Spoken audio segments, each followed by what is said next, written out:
Hi everyone that's just come on.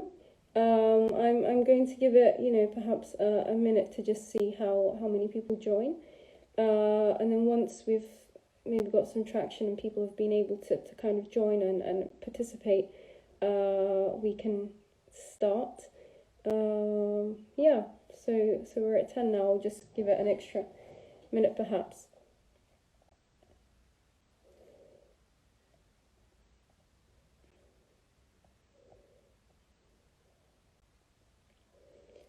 And while we're waiting, perhaps we can kind of talk about how we started doing our book clubs on Instagram, whilst the traction kind of comes over the pandemic, as the Centre for Hizmet Studies, as an attempt to kind of revive what we were doing. We began the book club.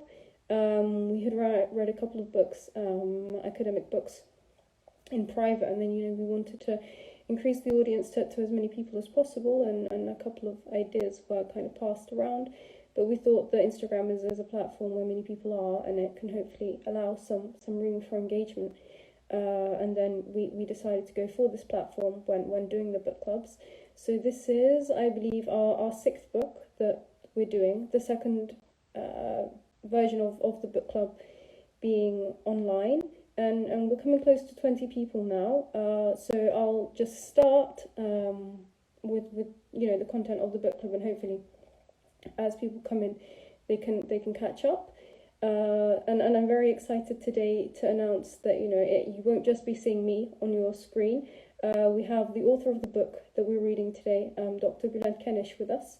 And it's exciting for us all, a little intimidating for me having the author of the book who's I'll be summarizing today in the audience, but I'd like to thank him for being with us as well, and hopefully the structure is kind of going to be 50-50 throughout the hour-long book club we have. I'll be summarizing Dr. Kenish's book. And then hopefully in the second half we'll invite him to our virtual stage here on the platform, and we can pose some questions that we may have to him. So I hope you enjoyed reading the book. It was one that we had shared and both our Instagram platform and other platforms, and announced that it was going to be our book club for our book read for this month. For me it was both intellectually stimulating, from both a political science background and also from a legal focus. A lot of the jargon in the book is from a legal focus, so it was definitely very interesting. The book is titled A Genocide in the Making, Erdogan Regime's Crackdown on the Gulen Movement, but the book itself is kind of split into 5 chapters, with several subsections beneath those chapters. And the first 2 are really kind of an introduction into the field of genocide studies, and then also genocide and the history of genocide or mass extermination, perhaps in the Turkish context, which is really important when you are studying such. And the next 3 then focus on the Gulen movement itself and in relation to genocide. So it very, very briefly does touch upon the values of the Gulen movement, but not necessarily why they are the target, although it's framed within the 2013 context and then post-coup context. But within those last 3 chapters of the book, the main focus is kind of linking the movement to the concept of genocide and to the concept of a genocide in the making. So there's some progression, there's something happening, and it links it to that. And then it traces this through, again, the post-2013 and then post-2016 landscape. And finally, the book kind of nicely ends with the 10 stages of genocide, which was formulated by the president of Genocide Watch, Gregory Stanton, and Bulent then does those one by one, in relation to the movement's lived experience, and kind of summarizes where he thinks the movement is in relation to this. The book itself and the concept itself is one that's hugely debated, and so is the area of genocide studies itself. Just a week ago I was talking to a friend about the book, and he was quite adamant that for him genocide was something that was linked to the Holocaust and Holocaust alone, and then he thinks other terms should be used to describe what the movement's going through. But this book itself kind of nicely summarizes and brings together a lot of details, and I think it does put a good case forward. And reading it, although I had my questions at times, I think when you do finally come to the end of it, you can't really say that these stages aren't in place. Aside from that, I would really like to kind of congratulate the author for his work independently of the book, which focuses on the Stockholm Centre for Freedom, and he's a founder of that. And I was aware of the organisation itself, but if you're not, and if you're interested in research regarding the Hizmet movement and what is the most current, recent post-2016 period, I would definitely check out their productions, because a lot of the sources for the book come from these, and it's a lot of independent bottom-up, interview access material in some cases, summaries from media outlets, and it's valuable information that is just going to suppress its time. It's not going to be bound by now, and it will serve hopefully as a legacy for later on, for when people do researches into hopefully an era when the Hizmet movement has been able to survive the persecution it's going through at the moment. A lot of people sometimes argue, what is the value of this work? Is it going to be able to change anything in the situation we're experiencing? That sometimes can be a hard question to answer, but I think the research in itself and this book in itself is invaluable, and is going to go past its time. I definitely think, whether you agree with the line of genocide or not, the material that's in the book is extremely rich, extremely valuable. It's from a variety of sources, and will serve, I think, within history. So I do think it's one of the most kind of impressive collection of material that I've read in line with the recent history of the movement. So just to kind of go back to the book, and I want to kind of summarize chapter by chapter very quickly, hopefully, the material in the book. So like I said, our first chapter is on genocide in general, and it starts very quickly by, how do we define genocide? And I'm just going to, read from sections I've underlined and comment it where I feel may be needed. Genocide means the intentional destruction of, in whole or part, a group that differs from others based on its nationality, ethnicity, race, political view, or religion, in line with the plan and the advantage of the destroyers. This is something that is going to come later within the book when we look at the various examples, both within the history of Turkey and then recent history with the Gulen movement. It's kind of coined in the post-World War II context, just towards the very end of the World War II, when the atrocities committed towards the Jews by the Nazis came apparent. Winston Churchill, called genocide a crime without a name, and the Polish lawyer Lemkin was the first person to kind of coin the term genocide itself. And when we look at the study itself, there is some legal jargon attached and how it's formulated. The second article of the Convention of the Prevention and Punishment of Crime of Genocide itself is something that the author draws our attention to, and he kind of touches upon things and elements that highlight or perhaps suggest a genocide. Be that killing of the members of the group itself, causing serious bodily or mental harm to the group, deliberately inflicting the pain to the group, imposing measures to prevent birth within the group, and also forcibly transferring children from that group to others. Not all of these are things that are seen, and in the penultimate chapter of the book, the author takes these step by step and kind of walks us through them in relation to the movement itself. But it's definitely very interesting to have this early on and have this information early on.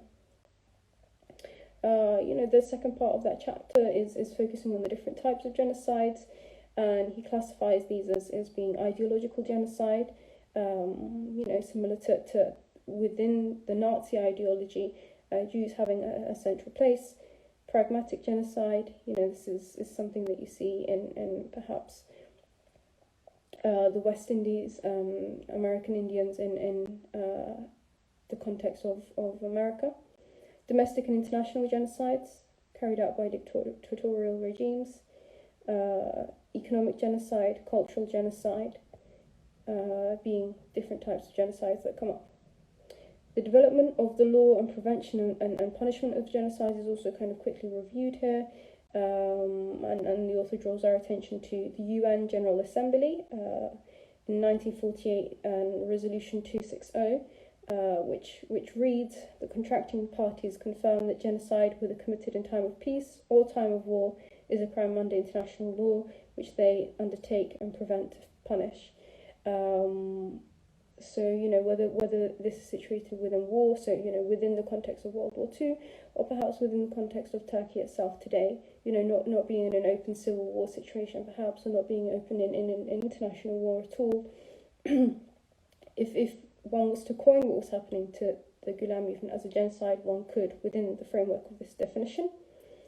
So, he goes on to say, regardless whether, where, or when it took place, if the killing goes over a considerable number of people, it is accepted as a genocide. So if we just kind of pick these together and put them together, we can see that there is a case to put forward against the Erdogan regime, the AKP regime, of committing acts of genocide in Turkey. He also kind of refers to the Turkish law, and that within the context of Turkish law, it's also a crime, genocide within Turkish penal code as well, the necessity of people to be protected within the Turkish law, both penal code and alternate methods as well. Who is the perpetrator of the crime of genocide is another question. Does it necessarily have to be a state?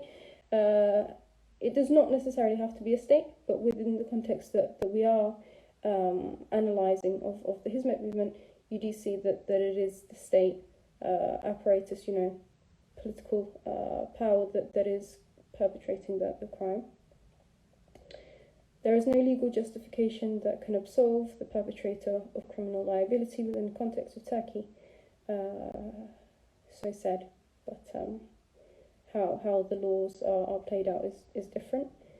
And if we to ask who are the victims of genocide, here we say these victims must be a member of or affiliated somehow with a national, ethnic, religious group, a group that can be identified. And whether the Hizmet movement can be identified with an affiliation, perhaps although the organisation, the movement itself doesn't have a kind of membership scheme. You don't sign up and have a card that says, yes, I'm part of the Gulen movement. There is also means of spotting affiliations, so-called. Although people may kind of outwardly say they identify with Gulen's ideology, the book goes on to kind of identify markers used by the state in Turkey to identify people being affiliates with the Hizmet movement. Amongst those, you see, having money within Bankasya, membership of the Zaman newspaper, perhaps sending your children to a Hizmet affiliated school, or Dersane preparation school for university and onwards, as being markers of identifying people being associated with the Hizmet movement. And that's something that the author also touches upon later on. In the second chapter, he prepares and kind of puts in front of us the case of genocide within Turkey from historical perspective, which I personally found very, very interesting. He starts off with the Armenian genocide, which is probably one that a lot of people would first come to their minds when they think of this. We have statistics of between 800,000 and 1.5 million Armenians being killed in 1915. This ethnic cleansing, took place in two phases. One was the labour force of healthy Armenian men, and then the second is what is coined as death marches, when Armenian women, elderly people and children were sent on a march and then the desert towards Syria, and many people in that period, died of starvation or faced rape and torture during that process. He also talks about the Darsin genocide massacre.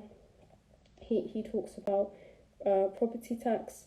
He talks about the other, Istanbul pogrom, for example, which is very interesting. That goes back to 1955 against the Greek minority living in Istanbul.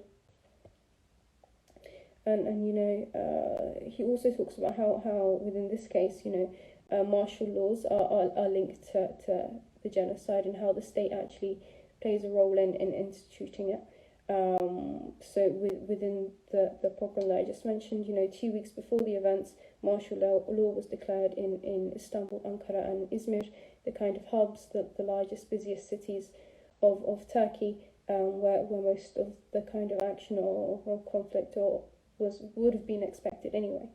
And that's how, the state can facilitate it, perhaps.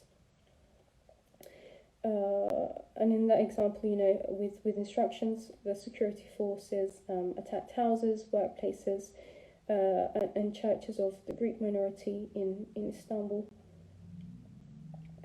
Aside from how the state facilitates that, he also talks about the records that were put on. All 73 churches in Istanbul were set on fire, which is upsetting to hear itself. But that's something you plan. It doesn't just happen on the day. You identify every church and set them on fire. Again, kind of reminding the reader of the link of the state in Turkey with ethnic or religious minorities, and how they do commit massacres. There are also other events, related to the Kurdish and Alevi massacres that took place throughout the recent history in Turkey.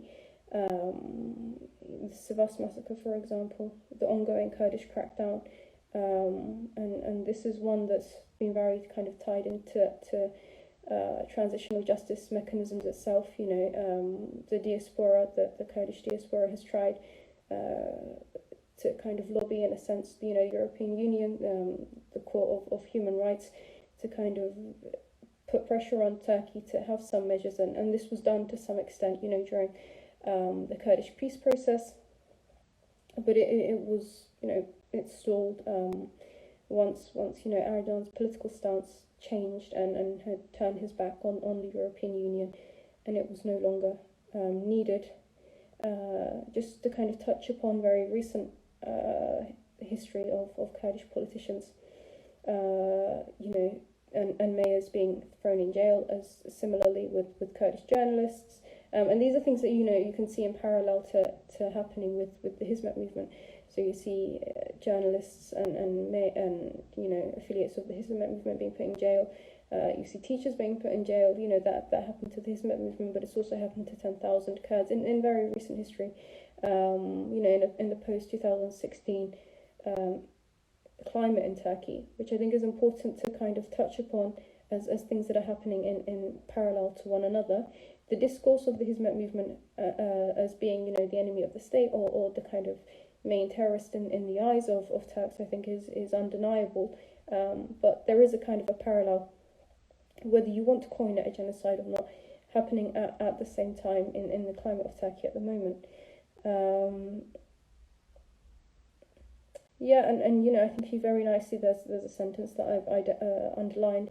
The Erdogan regime is paving the way to a possible genocide through dichotomies such as infidels versus Muslims, Kurds versus Turks, and FETÖ versus the nation. And that is, FETÖ being Fethullah's so-called terrorist organization within Turkey, and Kurds versus Turks, infidels versus Muslims. But I think when we look at the vast kind of array that the nation incorporates, the nation would incorporate everyone, whether you're a religious minority or an ethnic minority, would still be incorporated as everyone versus the Hizmet movement.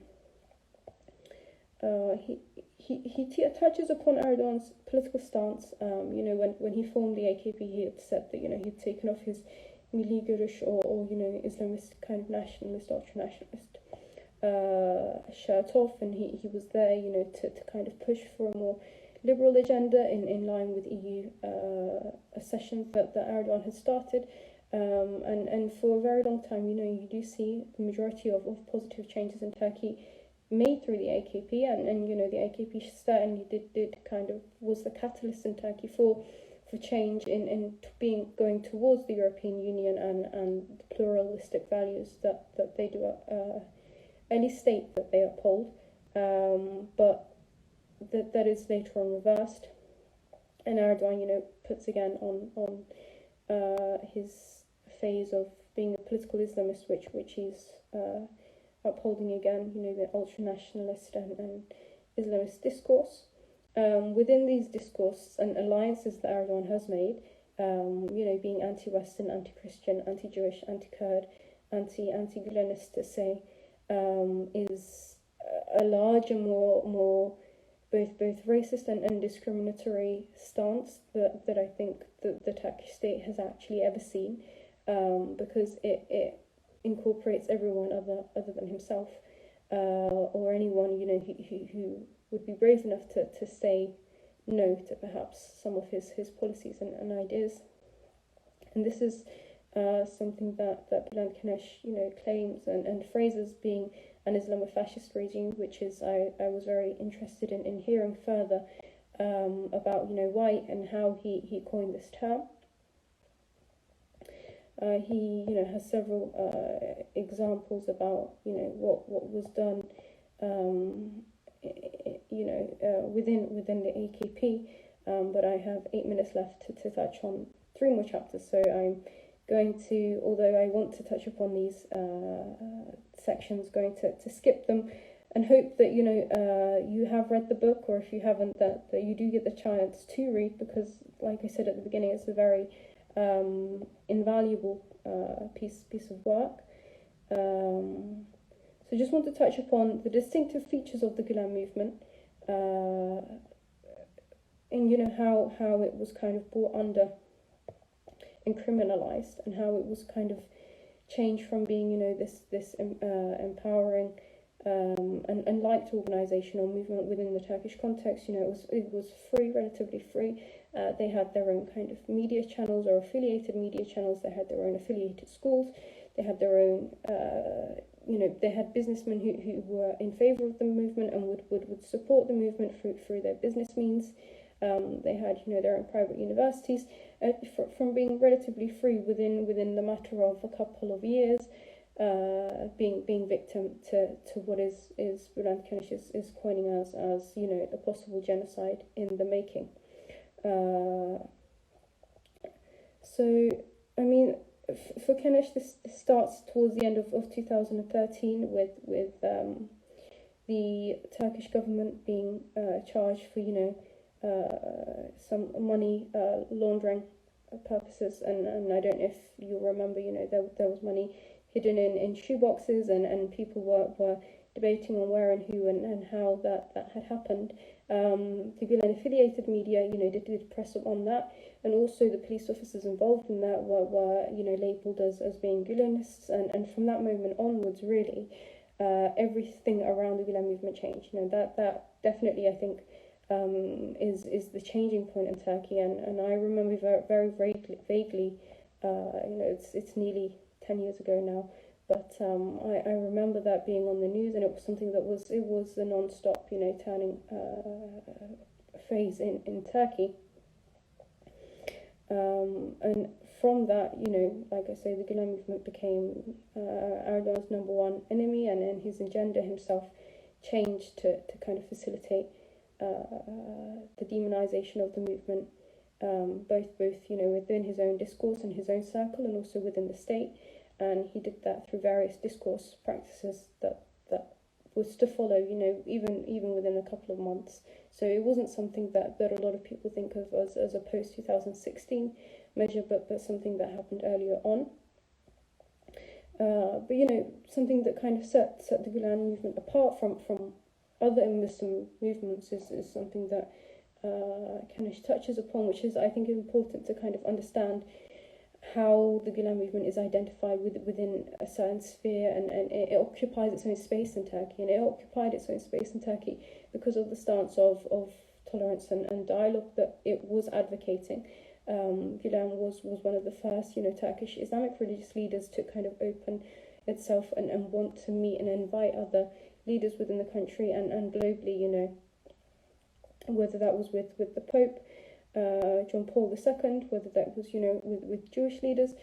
The Gulen movement was defined by its dialogue activities, and in a sense that was criticised by political Islamists, and it still is today, with many of the work. But that was how the Gulen movement was kind of marked and kind of identified, and the space it took within the Turkish religious framework within the state, in the concept of a global stance. Gulen kind of became more recognised on an international platform post 9/11 context, and the phrase which kind of gained him that audience to say is a Muslim cannot be a terrorist, and a terrorist cannot be a Muslim. And this is something that Gulen has always said, and continues to say and repeat with different words or phrases perhaps, but this message is something that he did, and that is something that again has set him aside from other organizations. It's important, not that I'm kind of intending to talk good of the movement, but just to kind of understand how it's shaped within the framework of religious movements itself and what makes it stand apart. And I'm just going to skip now to the sections on which I think Dr. Kenish, I may have to take a couple of your minutes from your half an hour, because your book has too much to talk about in a good way, of course. So Dr. Kenish talks about the markers of genocide and within the crackdown on the Gulen movement, which I think is very important itself. And he structures these around Article 2 that I mentioned at the very beginning of this kind of talk. And Article 2, there's mentioning of killing initially, which blatant and explicitly may not be seen within the Turkish context, although there are a number of suspicious deaths. Until 2019, there are 126, I believe, suspicious deaths within the Turkish context. Article 2 also mentions causing serious bodily or mental harm to the movement, which is touches upon and explains how these have happened. So I will just go down and find those. I've just seen Kanish's notes on post 2013. In May in 2014, Erdogan says they kept talking about the transformation of the fight against the parallel state structure into a witch hunt. Let it be known that if the changing the jobs of those who betrayed this country is a witch hunt, we will conduct this witch hunt. So Erdogan openly says that he will be conducting a witch hunt. We will sterilise this filthy water, the water that leaked into the milk, either through boiling it or dividing it into its molecules. In 2016, just after the coup, he says, I declare this from this hall, anyone heeding the delusions of the charlatan in Pennsylvania and terrorist Shiferton from now on is responsible for what is going to happen to them.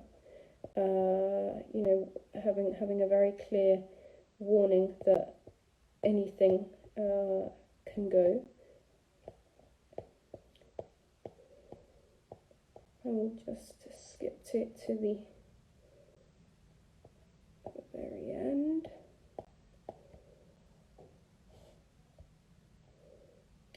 And some of the torture that was mentioned, and also how the torture was hidden.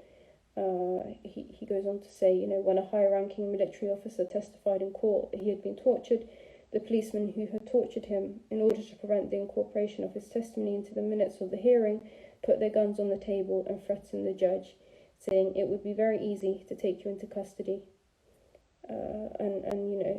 Kanish also talks in detail about how both the media, the judiciary, the military, were kind of taken over by Erdogan's various people who would be supportive of him, but unfortunately I'm not going to be able to go into that. Kenish talks about photographs and images that police officers had posted on social media of their torture, the soldiers post-coup in blood-stained clothes and blood on the walls.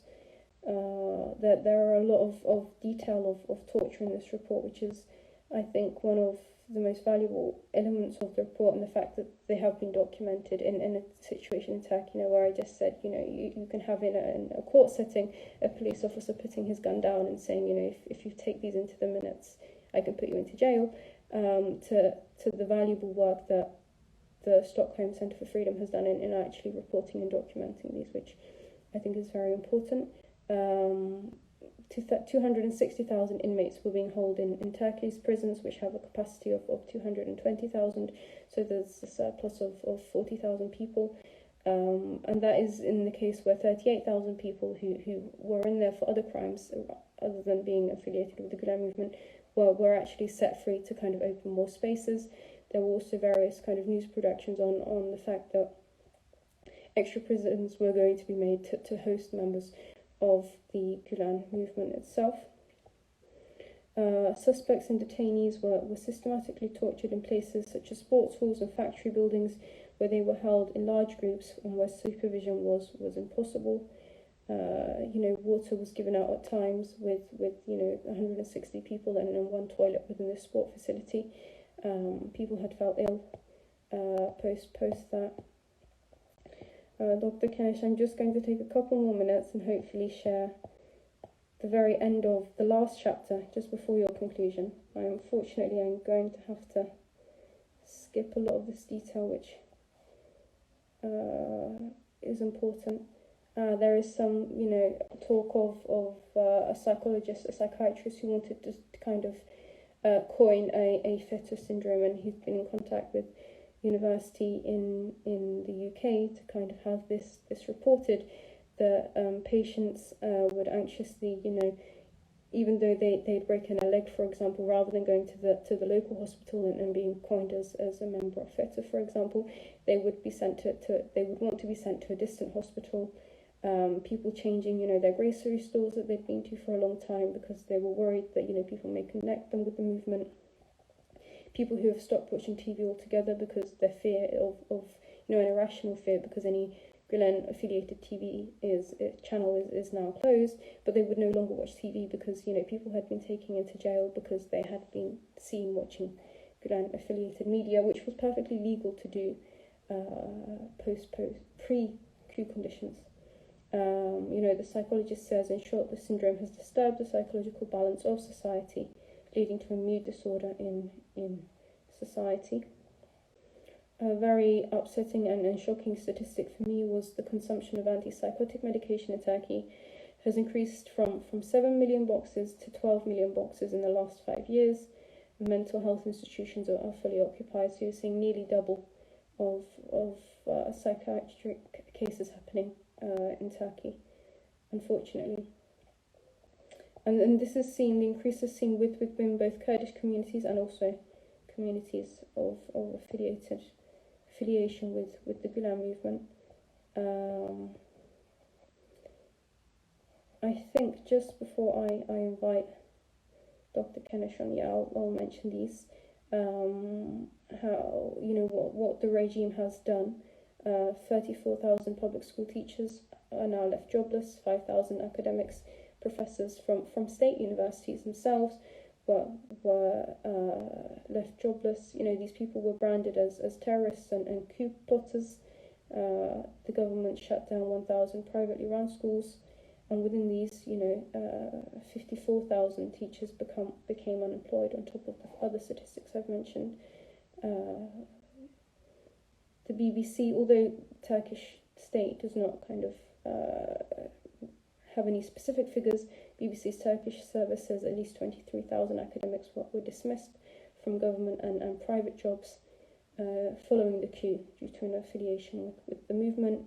Several businesses with a large economic genocide that was mentioned at the first were closed down or taken under government control. 167 journalists are living in either exile or there are several journalists in jail as well. This has had, both economic impact, an impact on democratization within Turkey, within the psychology of these people. And, unfortunately, I do want to go on and talk about more, but just, the kind of 10 steps I think I'll end on. Stanton's 10 steps that we mentioned, the president of Genocide Watch, he links all that we've discussed so far with the 10 stages of genocide, and says that if you can identify these 10 stages, a genocide will become predictable and therefore preventable. If you identify these within a society, you can understand that genocide is bound or likely to take place, and steps and measures can be made to change that. The first being a classification of a group. Erdogan regime, profiled the Gulen movement for years before taking actions. They were called traitors, they were called leechers, they were called infidels, they were called terrorists before the coup. And that was put into public discourse before. And there were kind of markers which highlighted or suggested people were affiliated with the movement. This includes, registering children at private schools or having bank transitions with Bank Asia itself, visiting the US state of Pennsylvania, using BILOC, making donations to Kimse Yokmo, having a Zaman subscription, the largest newspaper with close to 1 million at the time subscriptions. That is the first. Having possessions of books written by Fethullah Gulen, for example, which were in public libraries before the coup. Discrimination being implemented, and demonization occurred by both the state and media, which Erdogan had in his own hand anyway, especially after the closure of his oppositions. There's an allegiance of which supports Erdogan's background, with both jihadist members from ISIL and other similar groups, and ultranationalist gangs and militias which are loyal to him, and he has that banging as well. There's a mention of polarization in society, and that's to consolidate his own power, and of course that happens through the general and erosion of democratic procedures within the country. Not having a free press, for example, is something that has led to the polarization within society. Preparation of a genocide, is something that he touches upon in great detail, but just after that, it goes on to persecution, which is time for an alert in Stanton's discourse, when people started being put in jail, and then extermination, which is it a possibility? Is it not a possibility of mass killings of members of the Gulen movement? Is something that is debatable. For Kenesh, I think he says not such a remote possibility. As these people are dehumanized, that they're not seen as human within society, especially after the post-coup context. Is it as easy as cleansing a country from a disease, from animal, from viruses, which the movement and affiliates have been associated to being? There is denial already underway, he says. Before ending and going on to the conclusion, I have gone over my set time by close to 10 minutes now, so I do apologise, Dr. Kenesh. But just before taking Dr. Kenesh and then giving him his virtual platform, I just briefly like to introduce him to you for those who may not be so familiar with him. He is an exiled journalist, an author of 7 books on Turkish and Iranian politics. He holds a PhD as well. He's written about Islam and human rights. He's a veteran journalist of over 25 years. He is the founding editor-in-chief of today's Zaman, the English kind of equivalent of Zaman, which was in Turkey, until 2016, when it was shut down by the Erdogan regime. So he himself is a victim of this regime. He is among the founders of the Stockholm Center for Freedom, which I've mentioned as providing very valuable and sources for this book. Kenesh is now a member of a group of researchers and academics establishing the European Center for Populism Studies in Brussels, which I think is very suited to his expertise and personal experience of such things. So I will just invite Dr. Kenesh. I hope he is here now. Yes, I see him. Right. I think we're just waiting for him to connect now. Dr. Kenesh, thank you for being with us. Hi everyone, thank you very much for inviting me to this wonderful presentation and book circle. Thank you. I hope I didn't bore you by just going over what you've written, but it was very eye-opening for me. It was things that I had seen and had heard, but for it to be put in an academic framework, I think is invaluable. If I could just ask, what inspired you to write this book? Where was your inspiration? Yeah, what has obliged me to write this book is the realities and the tragedies experienced in Turkey.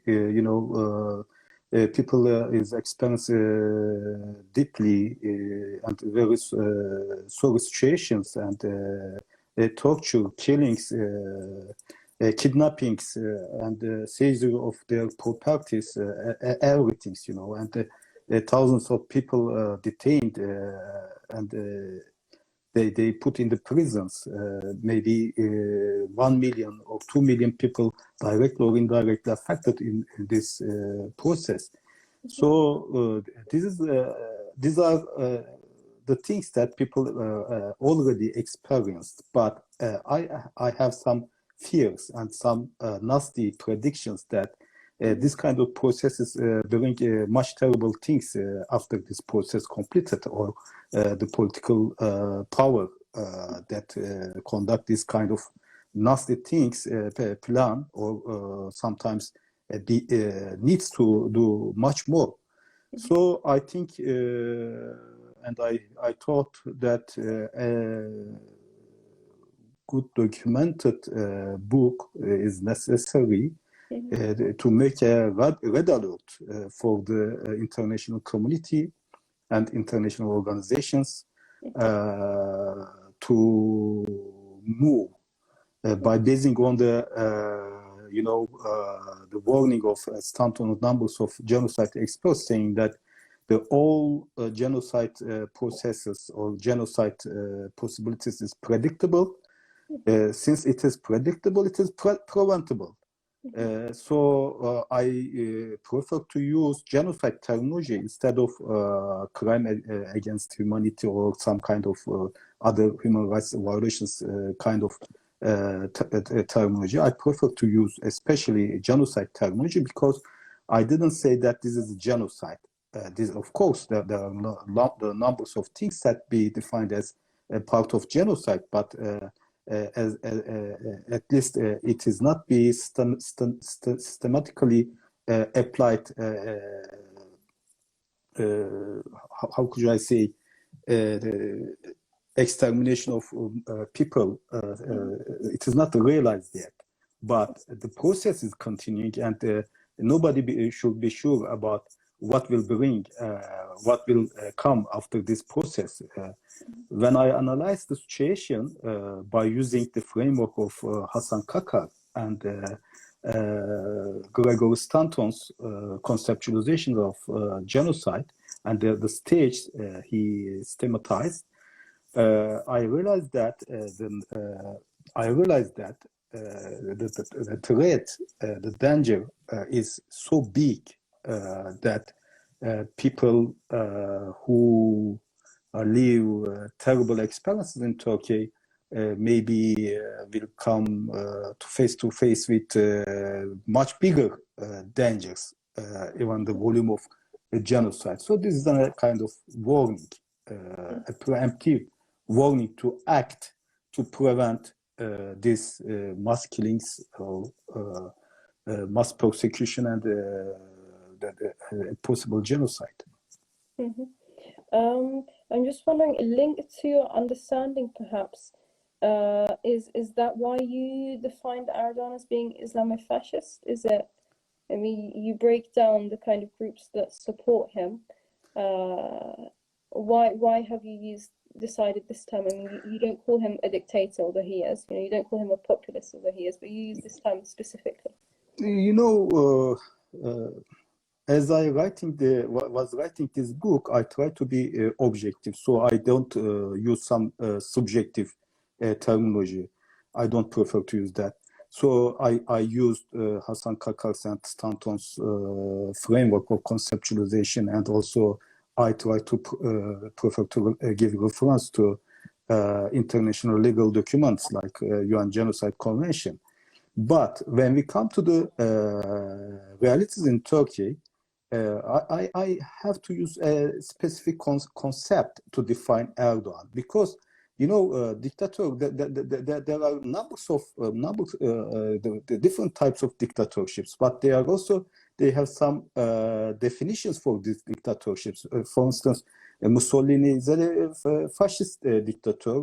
Hitler is a Nazist dictator. Stalin is a communist dictator. Or in Cambodia, another kind of dictator. In Venezuela, another. So the dictatorship as a terminology is not enough to define what kind of dictator he or she is. The Erdogan is a dictator. Yeah, I can say that, but it is not enough to define him.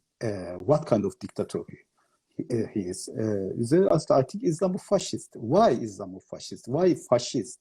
Even the most beautiful thing is obliged to accept by everybody is, according to me, is the fascism. You can love a kind of color, red, purple, or yellow, and if you oblige everybody to love yellow, this is fascism.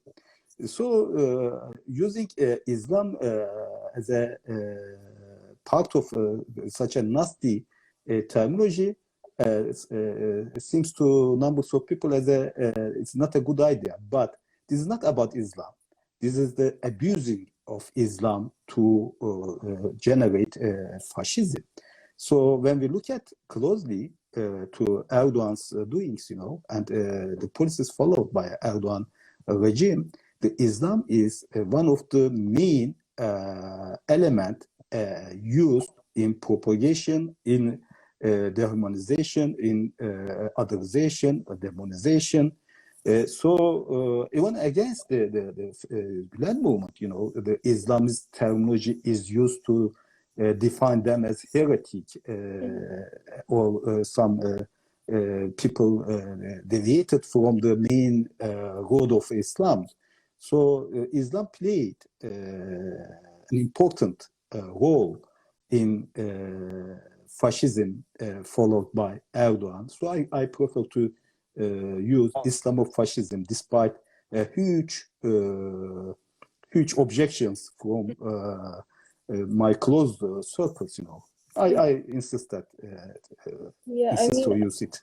Yeah, I mean, I think it's interesting, and you kind of touched upon it, that the Gulen movement, is an Islamic, inspired by Islamic theology at least itself. Gulen theologized an understanding of Islam and of a pluralistic understanding with values such as justice and tolerance, and that those values are what the institutions inspired and affiliated try to uphold. But that itself is something that Islamists and those who instrumentalize Islam are against. So I think the Gulen movement, in that sense, is is seen as the number one enemy because they're an enemy from within their own community in their eyes. You did touch upon this actually, why you think genocide as a concept is important, and you said, you know, you hoped alert the international community. I just wonder, you know, what do you think could be done to kind of prevent a mass extermination, like you said, is with your own research seems like the next step. What could the international community do to alert? And we have questions coming up. If you have them and you type them, I can ask them, and Dr. Kenish can hopefully answer them. But yeah, what do you expect the international community to do? Yeah, you know that the international law, humanitarian law, is improved so much in recent decades, but it's not in a sufficient level. Still, it is not sufficient. But since the middle of 2005, 2006, a new concept emerged called as responsibility to protect. So international community has a responsibility to protect the people in any country against the massacre or mass killing or mass and systematic torture so I think it is an obligation for international community to act. This act could be in different ways, you know. The most extreme one is, you know, the intervention. If there is a clear and present danger for thousands of people to be killed or massively tortured or raped, or they are obliged to be to hunger, you know, and or civil death. I think the international community has no luxury to stand by and just watch. The intervention is the last resort, but before this last resort, there are numbers of things to do, like sanctions, the economic sanctions, political sanctions, diplomatic sanctions, and not appeasing the perpetrator of this persecution or preparing the grounds for a massive genocide. So European Union, European Council, the United Nations, and the individual states, European states, every states, I think have numbers of to do to prevent or take some preemptive measures to not let Erdogan regime to commit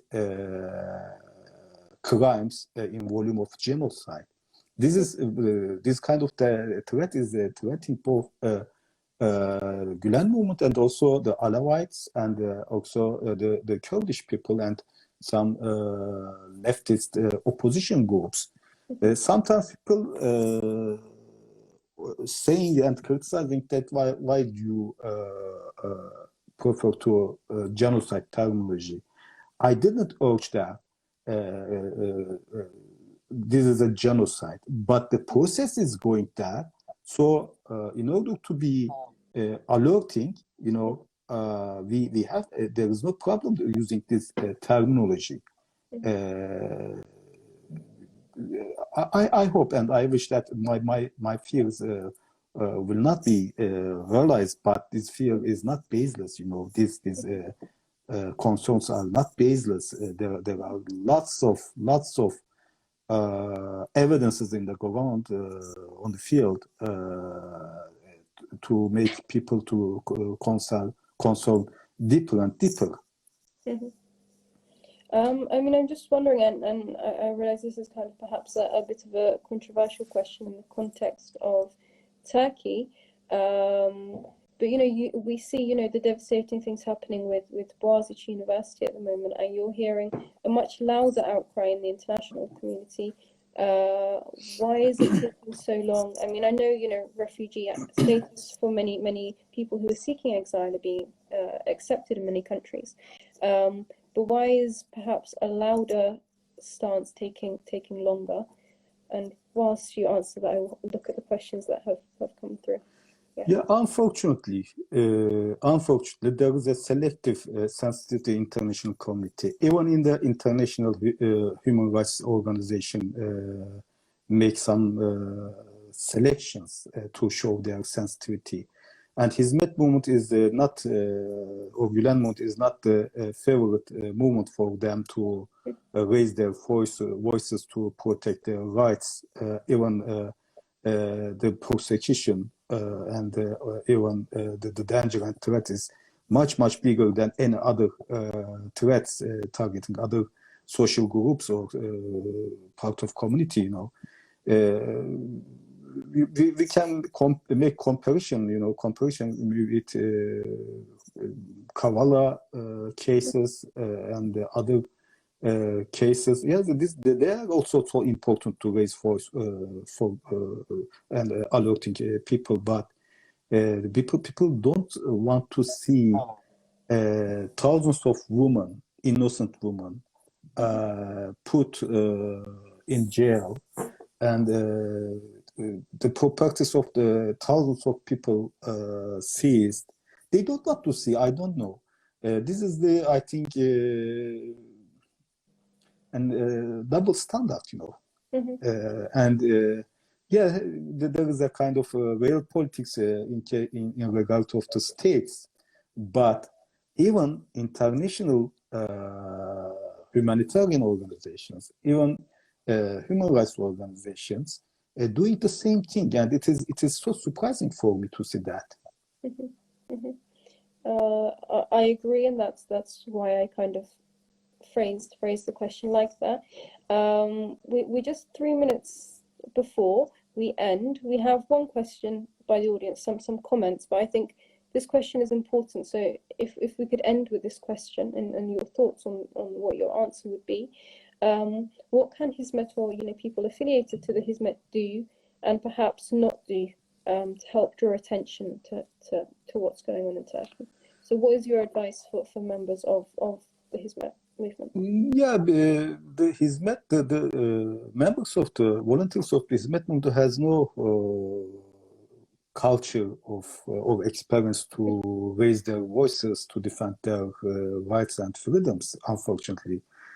So it is a new thing for these followers of the movement, but they should know to raise their voices, because there are nobody else. There is nobody else to voice for themselves, raise voice for themselves. My suggestion is that people should express their violations of rights by anybody, people should not ashamed of what they experience,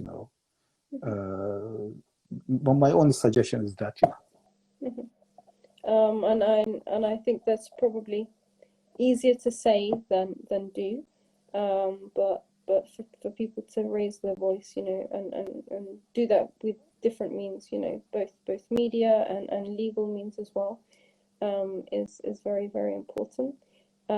Thank you very much, Dr. Kenish, for being here with us today.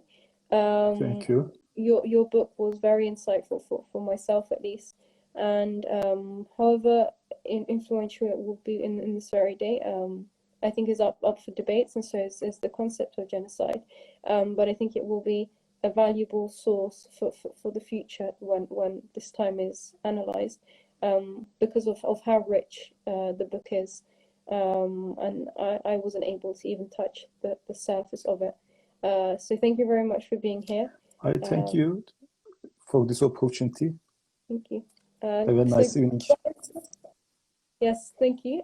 Goodbye, everyone. Hopefully we'll decide the book club's next read within the upcoming days, and then share that through here, and hopefully we can start reading. So thank you very much once again, Dr. Kenish, and I hope you have a lovely evening. Bye-bye.